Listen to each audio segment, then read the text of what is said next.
குடும்பத்தில் 1897 ஜனவரி 23ஆம் தேதி கட்டாக் என்னும் ஊரில் பிறந்தார்.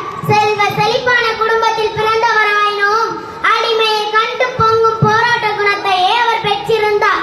நேதாஜியின் பெற்றோர் அவரை லண்டனுக்கு அனுப்பி ஐடிஎஸ் படிக்க வைத்தனர்.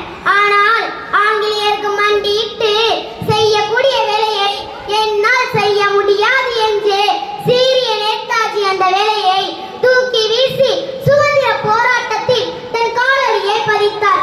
1924ஆம் ஆண்டு பர்மாவின் மண்டலே சிறையில் அடைக்கப்பட்டிருந்த நேதாஜி அப்போது நடந்த வங்க சட்டமன்ற தேர்தலில் சிறையில் இருந்தவரை வெற்றி வகை சூட்டினார். இந்த வெற்றிதான் ஆங்கிலேய அரசின் கவனத்தை போஸ்டின் பக்கம் திரும்பியது. சிறையில் இருந்த சுபாஷை விடுவிக்க சொல்லி ஆதரவாளர்கள் போராட்டம் செய்தனர்.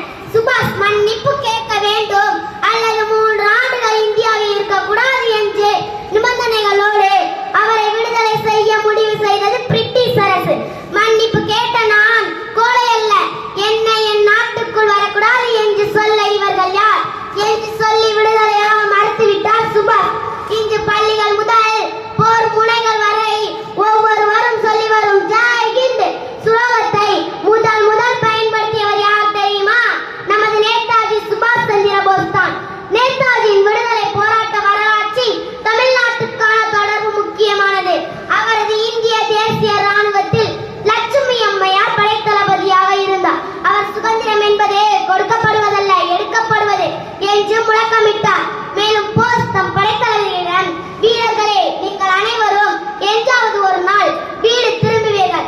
அப்போது நம் பட்ட வேதனைகளையும் வலிகளையும் உங்கள் குழந்தைகளுக்கு கதைகளாக எடுத்துச் சொல்லுங்கள்.